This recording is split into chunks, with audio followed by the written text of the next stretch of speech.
Ang kwentong inyong mapapakinggan sa araw na ito ay hango sa tunay na buhay. Karanasan ito ni Leo. Nangyari ito taong 1974 sa lugar ng San Jose, Northern Samar. Sa mga panahong ito ay nasa edad 25 anyos na itong si Leo. Kasama niya sa bahay ang kanyang amang si Waldo na merong sakit. Ang ikinabubuhay nila ay ang pagtutuba ni Leo. Iginugol ng binata ang kanyang panahon para sa kanyang ama. Dahil ito na lamang ang nag-iisang kapamilyang naiwan sa kanya. Kilala siyang masipag at puno ng pangarap, ngunit may isang kwento sa kanilang lugar na hindi niya pinaniniwalaan. Bagkus, pinagtatawanan lamang niya ito dahil para sa kanya, ito ay purong katang-isip lamang. Itay, kamusta na po ang pakiramdam ninyo? Mamaya nga pala ay pupuntahan ko si Manong Crispin para makahingi ng lana. Paubos na po kasi itong nasa bote. Pasensya na po kayo, Itay, kung hanggang sa mga halamang gamot at lana lang ang nakakayanan ko. Nagsisikap naman po ako para makaipon, para mapadala po kita sa bayan at mapagamot sa doktor. Naku naman, Leo anak, ayos lang ako. Gumagaan naman ang pakiramdam ko sa mga gamot ni Crispin. Ang isipin mo ay ang sarili mo. Huwag mo na akong isipin masyado. Matanda na ako, anak, at malapit nang tumiklop ang aking araw. Si Itay naman, huwag naman po kayong magsalita ng ganyan. Hindi ko po kakayanin kapag nawala ka po sa akin. Mahaba pa ang magiging pagsasama natin, Itay. Basta sundin mo lang ang mga payo ni Manong para lumakas ka po.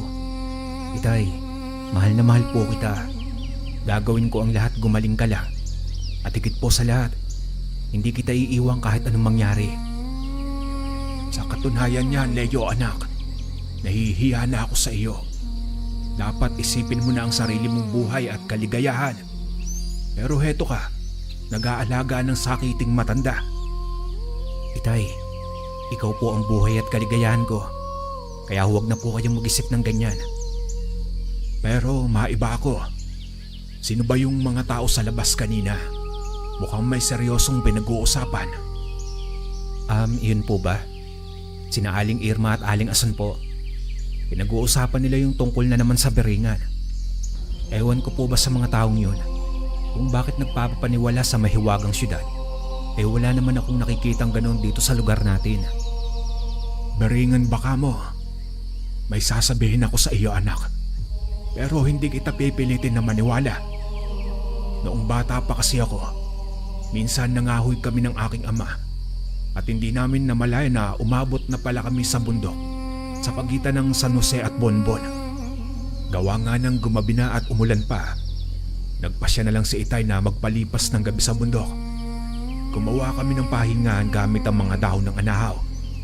Habang mahimbing na kami natutulog, nagising ako at laking gulat ko dahil sa unahan ay may nakita akong liwanag. Para bang isang lugar sa hinaharap. Subalit sa loob lang ng ilang segundo ay may dumaan na maitim na parang anino.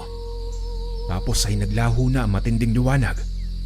Hindi ko tuloy matiyak kung nananaginip lang ako o totoo ang nakita ko. At sa tingin po ninyo, yun na po ang beringan. Pambira. Sa palagay ko, panaginip lang po yun, Itay, dahil sa pagod at lamig. Pero ako, hindi nila ako mapapaniwala sa ganyang usapin. O sige, Itay, mauuna na po ako para makarami. May ulam at kanin pa po dyan. Sapat na po yan para sa tanghalian mo. Kayo na po ang bahala sa bahay. At huwag na po kayong gumawa ng kung ano-ano, baka mabinat na naman po kayo. O sige anak, mag-iingat ka at nubayang kanawa ng Panginoon. Gayunpaman, umusad na nga itong si Leo. Dala niya ang 4 na tapayan upang sasahurin ang mga katas na nagmumula sa niyog. Habang nasa panghuling puno ay napansin niya ang isang puno ng niyog na lagpas tao lang ang taas. Itik ito sa bunga na tila nangungusap ang mga sariwang niyog nito. Matapos niyang mailagay ang huling tapayan, ay bumaba na siya at nilapitan ang kakaibang niyog na yon. Napaisip naman itong si Leo dahil sa madalas niyang pabalik-balik sa lugar ay bago lang niya napansin ang puno na yon. Dahil na rin sa tanghali na, naisip niya na doon na lang kukuha ng niyog upang gawing panulak sa kanyang pananghalian. Dalawa agad ang pinitas niya at uminom agad dahil sa uhaw. Tumayo naman siya at nagunat pa ng katawan. Bago naman buksan ang bayong ng pagkain nang bigla siyang nasilaw mula sa napakatingkad na liwanag. Dahil naman sa kuryosidad ay hinanap niya ang pinagmulan nito at nang paglampas niya sa tumpok ng halamanan ay bumungad sa kanya ang kabaliktarang tanawin. Nakita niya ang nagtataasang gusali na kulay ginto, mga sementadong daan na tila ba napakalawak, mga kabayong may pakpak na may hila-hilang magarang karwahe. Nakita din niya ang mga nilalang na kung tawagin ay mga engkantado. Nagpatuloy sa paglalakad si Leo hanggang sa marating niya ang mataas na tarangkahan at dahan-dahan itong bumukas. At dito nasilayan niya na nang mas malapitan ang kakaibang syudad na yon. Diyos ko po, anong lugar ito? Totoo ba ang mga nakikita ko? Ito na ba ang syudad ng Biringan? Bagamat nasa paligid lang ang mga engkantado, tumingin lang sila kay Leo at ngumiti. Hindi naman alintana ng mga ito na may tagalabas na nakapasok sa kanila. Nagpatuloy lamang siya sa paglalakad hanggang sa nakita niya ang pulutong ng kababaihan. Sa uri ng pananamit nito ay masasabing grupo ito ng mandirigma. Nasa wangis tao ang mga ito pero walang pakpak tulad ng mga engkantado sa paligid. Kulay puti ang mahabang buhok at hugis dahon ang mga tenga at ang balat. Porselana ang kutis nun. Umarap naman kay Leo ang pinuno ng grupo, isang babae, at nagpakilala itong si Amara. Malugod siya nitong tinanggap at inilibot pa sa lugar.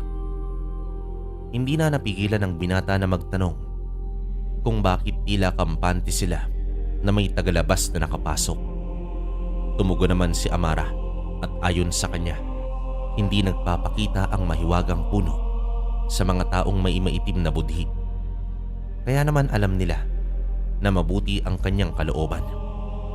Dagdag pa ni Amara, hindi naman daw nila ipinagdadamot ang kanilang mundo sa mga taong nakatadhanang masilayan nito. At isa pa, kung masamang nilalang ang papasok sa Biringan, sa bukana pa lang ay matutunaw na ito. Sa pagtakbo ng oras, hindi maiwasan ni Leo na humanga sa babaeng kasama niya. Kahit kakaiba ang anyo nito, hindi maikakaila ang labis na kagandahan ng nilalang. At sa unang pagkakataon ay tumibok ng kakaiba ang puso ni Leo. Ang tagpong iyon ay naulit pa ng maraming beses. Bago naman kuhain ni Leo ang mga tapayan, ay naglalaan muna siya ng oras upang pumasok ng Biringan sa pamamagitan ng pag-inom sa mahiwagang niyog na yon. Ito kasi ang paraan upang makita ng isang ordinaryong tao ang mahiwagang syudad ng Biringan. At sa paulit-ulit na pagkikita nila ni Amara ay nagkaroon na rin ng damdamin ang babaeng engkanto para sa kanya. Halos nalibot na ni Leo ang buong Biringan, maliban lang sa natatanging gusali sa gitna ng syudad. Walang iba kundi ang palasyo ng hari at reyna. Ayon kay Amara, isang napakalagang bagay o sadya lamang ang papahintulutan upang makaharap ang mga dugong bughaw na engkanto. Kung ito ay nais lang masilayan at makipag-usap ng normal, ay hindi pwede. Kumbaga, dapat may importanteng dahilan upang makaharap mo ang mga namumuno sa lugar nila. Samantala, nagtataka naman ang mga tao dahil bihira na lang nilang nakikita itong si Leo. Kalimitan kasi ay tumatambay pa ito sa palengke pagkatapos masuplayan ng tuba ang mga parokyano at maingay na nakikipagkwentuhan sa mga kaibigan niya. Ang nangyayari kasi, umaalis agad ang binata pagkahatid niya ng mga tuba. Halika nga dito, Leo anak. Saan ka ba nagpupunta? Kahapon lang ay naparito ang mga kaibigan mo. Kung akala nila ay naghihingalo na ako dahil hindi ka na nagtatagal sa palengke, umaalis ka na kaagad. Kaya inisip nila baka kailangan mo nang umuwi dahil sa akin. Ganun po ba, Itay? Ano po kasi, bumabalik din po kaagad ako sa nyugan upang makadami ng tuba at... Nako, Leo. Kahit amoy ng utot mo ay kilala ko. Malabo man ang mga mata ko, pero hindi ang pakiramdam ko. Umamin ka nga sa akin. Saan ka ba talaga nagpupunta? Napapansin ko din nag-iiba na ng oras ang uwi mo. Kung minsanan lang ay maiintindihan ko pa. Pero madalas araw-araw na eh. Naku Leo, sa oras na nalaman ko na may ginagawa kang kababalagan, lagot ka talaga sa akin. Hindi ko po alam kung maniniwala ka po sa akin, Itay. Ano po kasi, tungkol po sa Beringan. Totoo po ito, Itay. Sa katunayan, labas-pasok pa po ako doon. Abat ako ba talaga ay pinaglololoko mo? Wala nang tao ang nakakalabas kapag nakapasok ka na sa lugar na iyon. At heto ka ngayon labas-pasok. Naku Leo, humanda ka talaga sa akin. Maniwala ka po sa akin, Itay. Hindi po totoo ang kwento ng mga tao. Iba po ito sa naranasan ko. Kung hindi ka po naniniwala, sige po sa susunod. Magdadala po ako ng katibayan na totoo ang sinasabi ko. Napapailing na lamang ang matanda at bumalik na sa kanyang higaan. Umaasa siya sa sinasabing katibayan ng kanyang anak. At kinabukasan ng hapon, umuwi si Leo na may ngiti sa labi. Inabot niya sa kanyang ama ang maliit na piraso ng tela. Napakaputi nito na kumikislap pa kapag natatamaan ng ilaw. Ayon kay Amara, ipatong daw ang tela sa noo ng kanyang ama at makikita nito ang lahat ng naranasan ni Leo sa loob ng piringan. Dito nga nakita na ni Waldo ang lahat. Hindi niya maiwasang manginig nang pumasok sa utak ang lahat ng naranasan at nakikita ni Leo sa loob ng biringan. Pero taliwas ang nararamdaman ni Waldo kung ang kanyang anak ay labis na natutuwa sa paglabas-pasok ng biringan. Pangamba naman ang dulot nito para sa kanya. Matapos makita ang lahat, mula sa telang puti ay nagmungkahi siya na mas maiging ikonsulta nila ito kay Crispin. Gawa nga sa nakikitang pangamba sa mukha ng ama ay tumugon itong si Leo. Samantala, sinundo ni Leo ang albularyo at dinala sa kanilang bahay. Nang makausap na nila ito, ay hindi na rin naging pabor si Crispin sa pinagagawa ni Leo. Ayon pa sa matandang albularyo, ang pagbubukas ng lagusan sa magkabilang mundo nang paulit-ulit ay nararamdaman ito ng mga ibang nilalang, lalong-lalo na ang lahat ng nasa kaliwa. Hindi natural ang ganitong pangyayari, kaya dala nito ang panganib. Pinayuhan siya ng matanda na wag nang magpunta doon ng madalas at mag-ingat ng gusto sa paligid bago muling papasok sa ibang mundo. Nalungkot naman ang binatang yon pero hindi niya dapat baliwalain ang sinabi ng albularyo. Kinabukasan, balak niyang kausapin si Amara tungkol sa sinasabi ng albularyo. Ngunit habang hawak niya na ang mahiwagang nyog, pakiramdam niya ay may mga matang nakatitig sa paligid. At sa pagpasok niyang muli sa syudad, ay masinsinan silang nag-usap ni Amara. Inamin din naman ni Amara na totoo ang sinasabi ng albularyo. May ibang dahilan din ang babaeng engkanto kung bakit niya inahayaan si Leo, dahil may gusto siya dito. Magkahalong gulat at saya naman ang naramdaman ng binata sa pag-amin ni Amara at nagkasundo sila nalilimitahan na ang pagpupunta ni Leo sa Biringan. Lumipas ang halos 1 linggo. Tiniis ni Leo na hindi muna magpunta sa may syudad. Sa mga nagdaang araw, nanatili siyang nakatayo sa harap ng maywagang puno at pinipigilan ng sarili na kumuha at inumin ng bunga. Isang gabi, habang papauwi naman siya bitbit ang mga tapayan ng tuba, ay may kakaibang ugong siyang narinig. Huminto naman siya at pinakinggan niya kung saan ito nagmumula. Hanggang sa napagtanto niya na nagmumula pala ito sa ilalim ng lupa. Natakot naman siya at kumaripas ng takbo. Ngunit may 2 malalaking ibon ang lumikha ng pagaspas at sumusunod sa kanya. Huminto naman siya upang tingnan ng maigi ang kakaibang ibon na yon.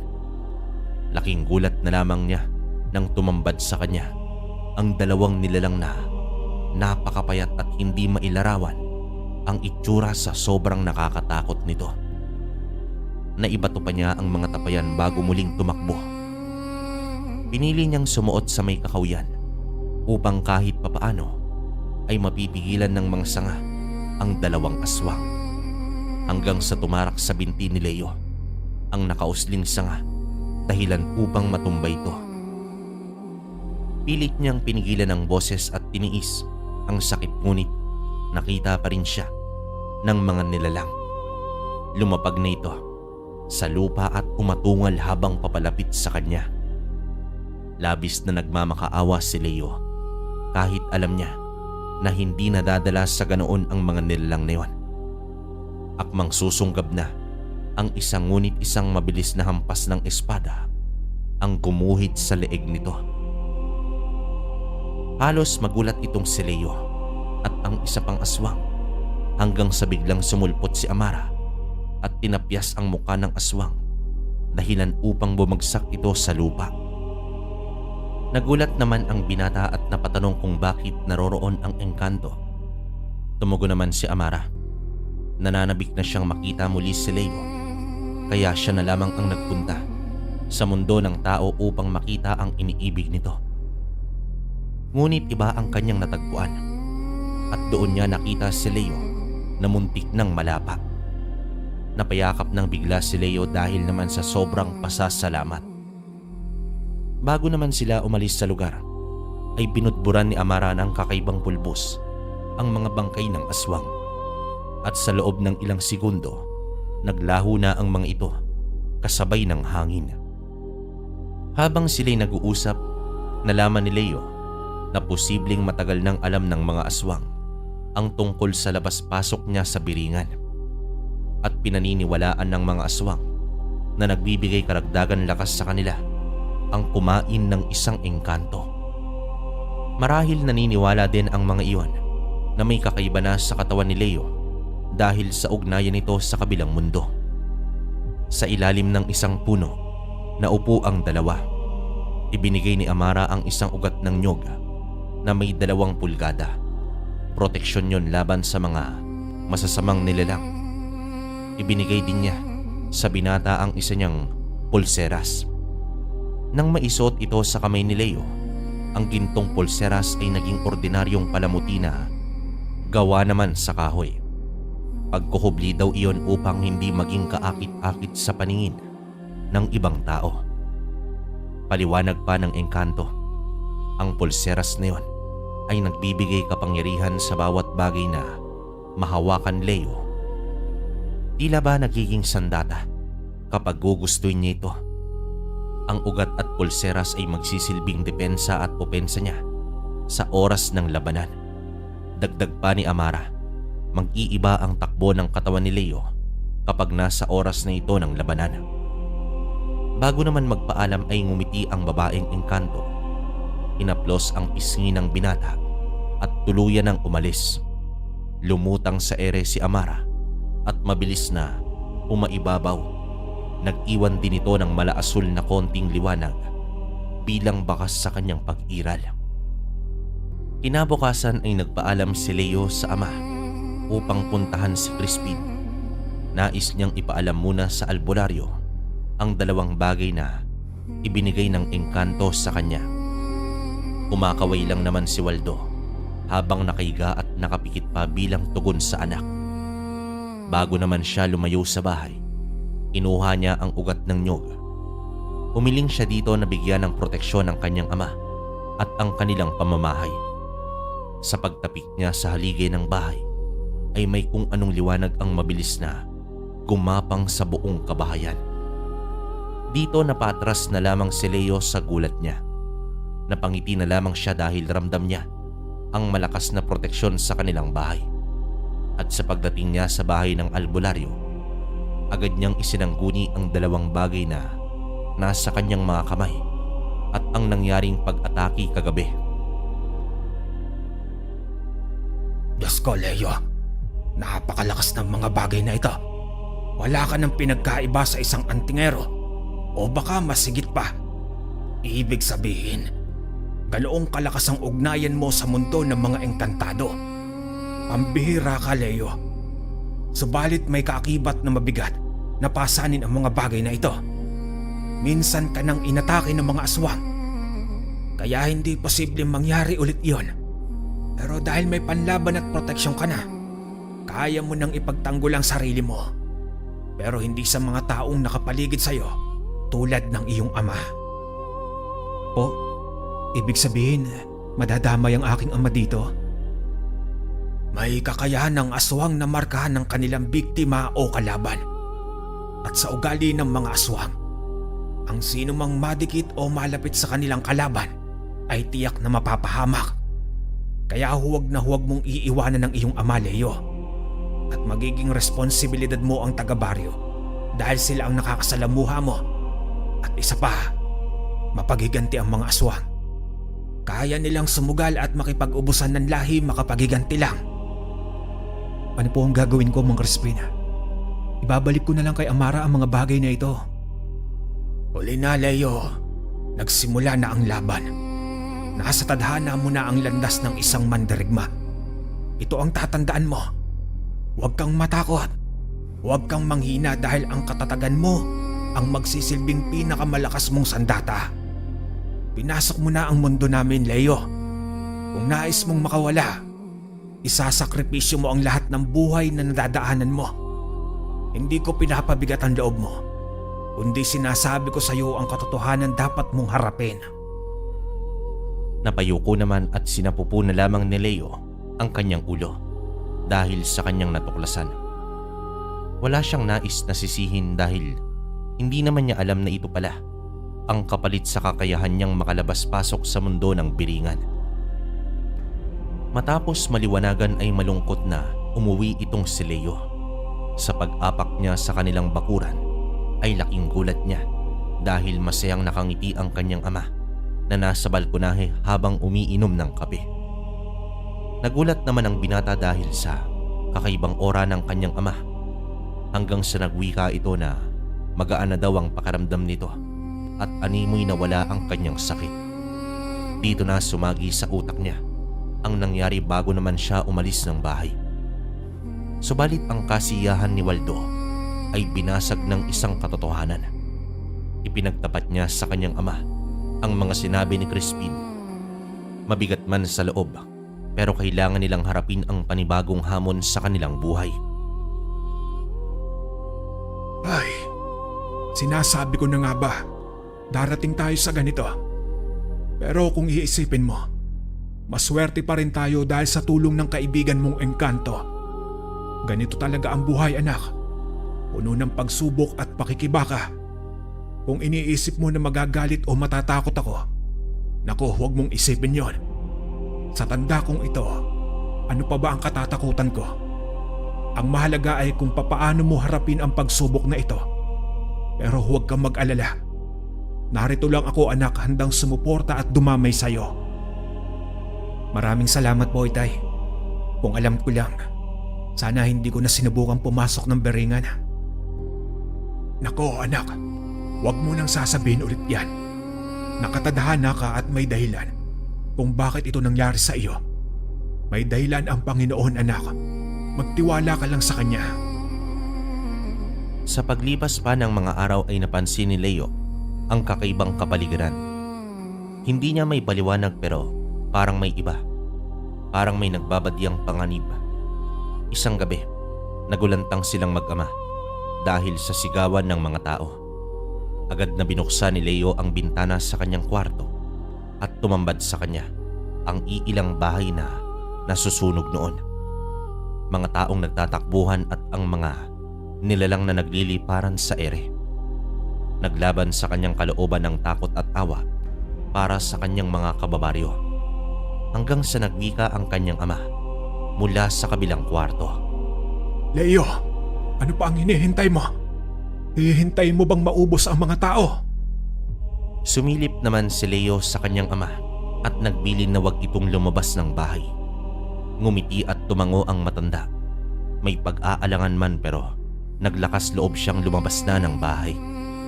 Pinulot niya ang patay na sanga sa lupa at inisip niya na magiging espada ito na katulad sa mga mandirigma ng biringan. At hindi nga siya binigo ng pulseras na yun.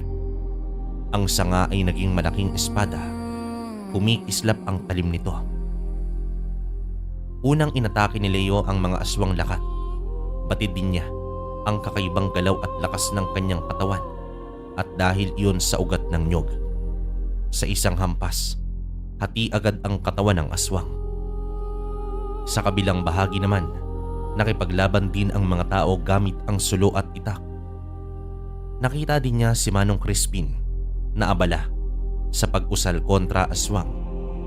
Dito niya nakita ang pagkakaisa ng mga tao kahit marami na sa kanila ang nilapa at napaslang na ng mga aswang. Nang napabagsak niya na ang iilang aswang, ay dito na siya napansin ng iba pa. Hindi bababa sa 10 aswang lipad ang sumugod sa kanya ng sabay-sabay. Bumulusok ito na animoy may dalang bagyo, ngunit iwinasiwas niya ang espada at naglikha ito ng asul na liwanag at agad na bumagsak ang higit sa kalahating bilang ng mga aswang.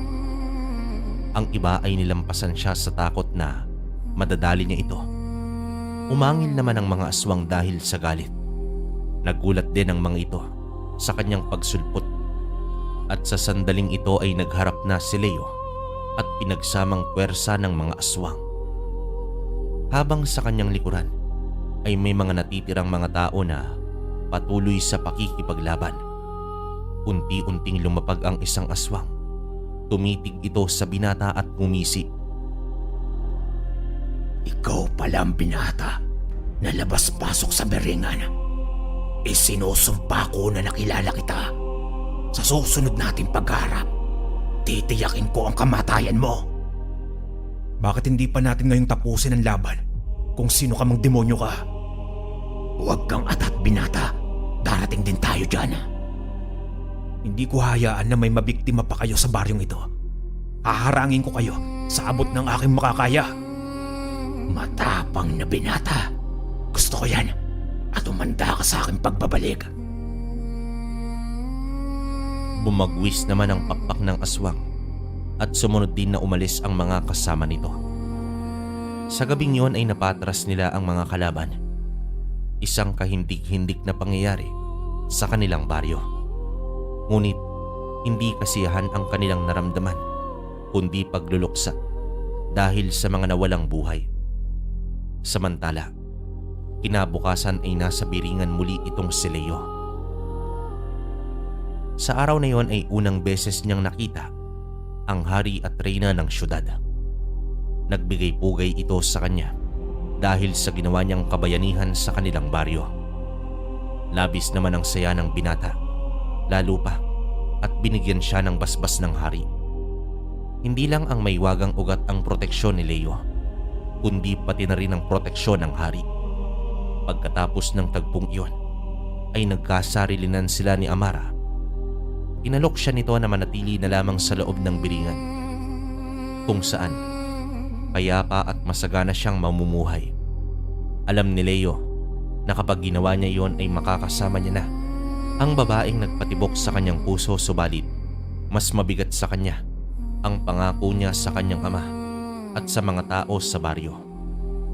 Malungkot man si Amara, ngunit nirespeto niya ang pasya ng binata Nag-abiso na rin si Leo na hindi na magiging madalas ang pagpasok niya sa mundo ng mga engkantado upang maiwasan na madamay pa ito kung sakaling may mga aswang na makadiskubre kung papaano ito papasukin. Bumalik si Leo sa kanyang mundo na may kakaibang emosyon. Malungkot dahil sa isang pag-iibigan na pinagtagpo ngunit hindi tinadhana. Subalit masaya naman siya dahil mas naiintindihan niya na ngayon ang mundo at nagtuloy-tuloy ang paggaling ng kanyang ama. Sa kabilang banda, bumalik din naman sa normal ang tagpo ng buhay ni Leo. Nakikipagkwentuhan na siya sa mga kaibigan gaya ng dati at sa gitna ng tawanan ay may isang katotohanan na hindi na siya ordinaryong tao lamang. Siya ay magtutuba sa araw at siya din ay mandirigma sa gabi. At dahil sa kanyang kakayahan, ang mga panakanakang pagsulpot ng mga aswang ay napipigilan niya na. Kamusta na ang bayani ng bayan? Mukhang malaki na ang pinagbago mo ah. Huwag mo naman po akong tawagin na ganyan, Manong Crispin. Pero sa totoo, masaya ko dahil bumubuti na si Itay. Ang puso mo iyo, kamusta na? Sadyang ganito po yata talaga ang buhay, Manong. May nakatadhana at mayroon din pong hindi. Siguro po mabuti na rin yon dahil hindi madali na iugnay ang magkabilang mundo. Tuwing maliwanag ang buwan ay nakangiting nakatitig si Leo at sinasariwa ang tagpong lumipad si Amara at nag-iwan ng asul na liwanag. At sa hangin, tila narinig niya ang mga katagang hanggang sa muling pagkikita natin, Leo. Sa paglipas ng mga gabi, si Leo ay nanatiling nakaabang lang sa muling pagsiklab ng digmaan. Lubos niyang dinadasal na wala nang madamay pang buhay. Isang gabi, payapa siyang nakahiga sa isang burol habang dinadama ang katahimikan at kalikasan nang biglang tumakip ang mga pakpak ng aswang sa buwan. Nagdilim ang isang bahagi ng kapatagan habang isa-isang dumapo ang mga aswang. Nakailera ang mga ito sa malawak na damuhan at ibinuka ang mga matatalas na kuko at handa ng lumikha ng kaguluhan. Akmang bababa na sa burol si Leo nang makita niya ang mga asul na liwanag sa may kalangitan at nakita din niya ang mga mandirigma ng biringan na pinamumunuan ni Amara. Napangiti na lamang ang binata at nag-umpisa ang matinding labanan na mas humubog pa sa pananaw at pagkatao ni Leo. Sa paglipas ng panahon, hindi lang ang kanilang baryo, kundi pati na rin ang buong San Jose ay may tagapagtanggol na dahil ito sa binatang magtutuba na naglabas-pasok sa mundo ng biringan. Wakas.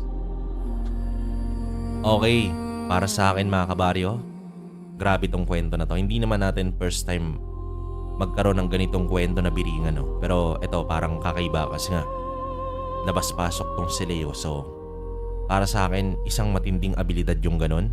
Parang swerte mo kung sa'yo mapunta yun, no? Saka yun nga, inibig siya ni Amara na isang engkanto. Diba? Grabe. Wala masabi rin sa part na yun. Nakakalungkot lang na hindi sila nagkatuluyan, no? Kasi hindi naman pwedeng si Amara yung pumunta ng mundo ng tao, diba?